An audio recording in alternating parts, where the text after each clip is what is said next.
Hey, welcome back to the Lick of the Week videos. The last couple of videos we were looking at and discussing tremolo style on the banjo. We looked at how to take harmonized pairs of strings out of the G scale and relate them to chord positions, and then in the next video we took a look at adding some other notes from the scale, doing some hammers and different ideas to spice up the tremolo style.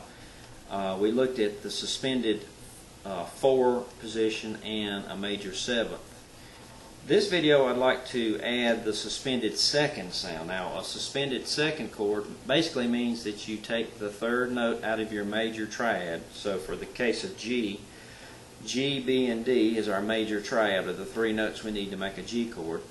And in a suspended 4 that we looked at last video, we actually replaced the third note, B, and put in the 4th note of the scale. So for reference, we have G, B, and a D, and we've removed the B, and we've taken the C note, which is the 4th note in the scale, and put it in its place. So we have G, C, and D. And we looked at that in relation to a number 1 shape. And again, we're talking about G major, but because this works out of any number 1 chord shape, anywhere on the neck, it can be moved anywhere on the neck.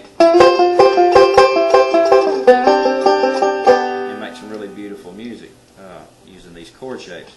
Let's look at the suspended second. Now, what happens with SUS2, which is just a terminology for suspended second? What we would do is take that same B note, G, B, and D. B is always the 3rd note of that triad. We're going to take it away and we're going to replace it with the 2nd note of the A scale. With the G scale, which is an A note. So now we'll have G, A, and D. And let's look at it in reference to this number 2 shape, because the number 2 shape is kind of an easy place to do this. You can do it anywhere out of any of the 3 chord shapes, but I want to start with something that's kind of easy. What we're going to do is I want you to bar behind this chord shape. Take your index finger. Normally it would be on the 3rd string, but just lay it across all 3 of these strings at the 7th fret. Go ahead and put your other fingers where they normally go. You don't really need the 4th string covered at this point, so you can actually remove your ring finger. And what you're going to do to get a suspended second sound from this position in your tremolo style is you're going to release this B note. Here's the 3rd note of the G scale. Here's your triad note, B. And we're going to take it out of the way. And what happens is, because your index finger is barred back here at 7, you actually have an A note under the 1st string, 7th fret. So this is an easy way to go from a normal G chord to a G with a suspended second tone, which is, here's the A note that's being held. Now you also have that major 7th note that we looked at last video that's on the 2nd string at 7. So you also have the convenience of switching between the major 7th sound and now the suspended second sound.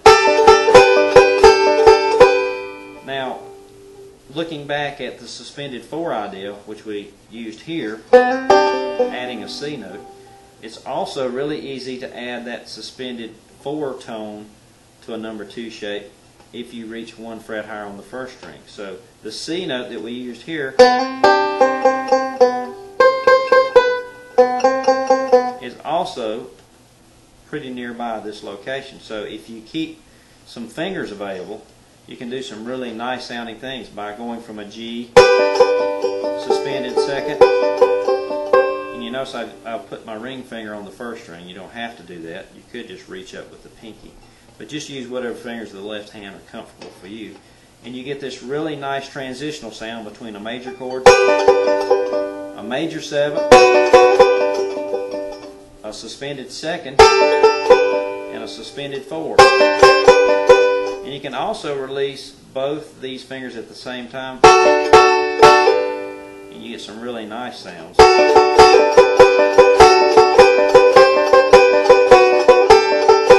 So play around with this position and see, what you can do with it. Always remembering that even if you can't name these notes, which is not really important at all, I just like to explain things, if you can remember the physical rule behind adding and taking away these notes, even if you don't remember what scale notes you're adding or taking away, that's not really important. The important thing is that you can memorize the physical position of these notes and realize that it's universal, because any chord anywhere on the neck that uses this number 2 formation can be modified to play these ideas. So listen to this. Here's G, and I want to play major 7th, suspended 2nd, and suspended 4th, and then move to C and D using the same chord shapes.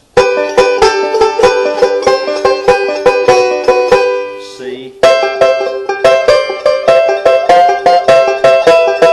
D,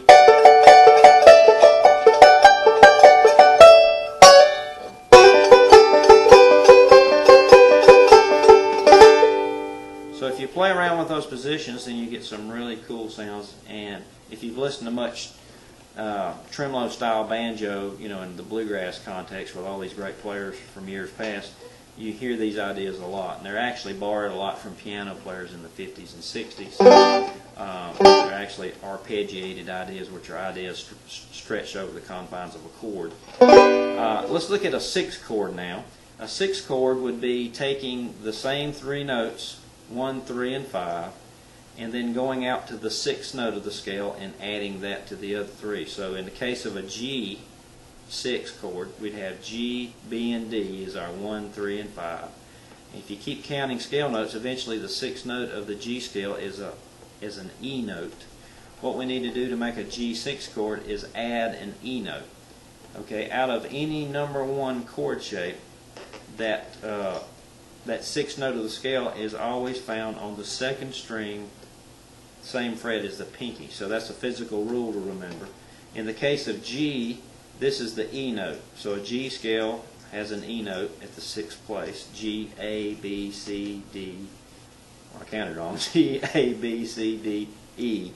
So what we're going to do is add this E note on the 2nd string right next to the pinky. And again, if you can't remember the name of the note, it doesn't really matter, as long as you can remember the physical aspect of it.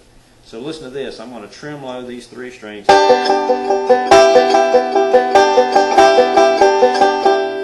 And again, I'm adding the 6th note of the scale, and I can move that to any location on the neck. Here's C. I happen to be adding an A note here. Here's an A chord, and I'm adding an F sharp. Here's an F. I'm adding a D note. So you're always adding the 6th note of the scale. Now that works for any number 1 shape. Let's move to the number 2 shape. The number 2 shape, you would find that 6th note of the scale always on the 3rd string, same fret as the pinky. So listen to this. I'm going to tremolo the bottom 3 strings out of this number 2 shape. So I'm adding the same note, but just with a different physical rule. And again, I can move it anywhere on the neck using that same shape. Alright, now what about the bar chord? For the number 3 shape, that 6th note of the scale that you're talking about is always found on the 1st string, 2 frets up from the normal bar chord. So listen to this. Here's a G, and here's that E note, that 6th note. So I can make a G6 out of this G, out of this G, and out of this G. So you get a lot of options for different chord voicings if you add these together. So what we have is the major chord sound. We have the major 7th added. We have a suspended 2nd sound added. We have a suspended it was a 4, I'm sorry, and then we have a suspended 2nd sound. Now we're adding the 6th note of the scale. So what I would like to do in the next video is string together a lot of these ideas, show you how you can substitute some of these chord voicings over the standard chords in a normal bluegrass chord progression. And it's really, really effective in slow stuff, and there's some beautiful sounds to be made on the banjo with these, adding these chord extensions, if you want to call them that. So be looking for that video coming up right after this one, and we'll jump right into it. playing some ideas. Thanks.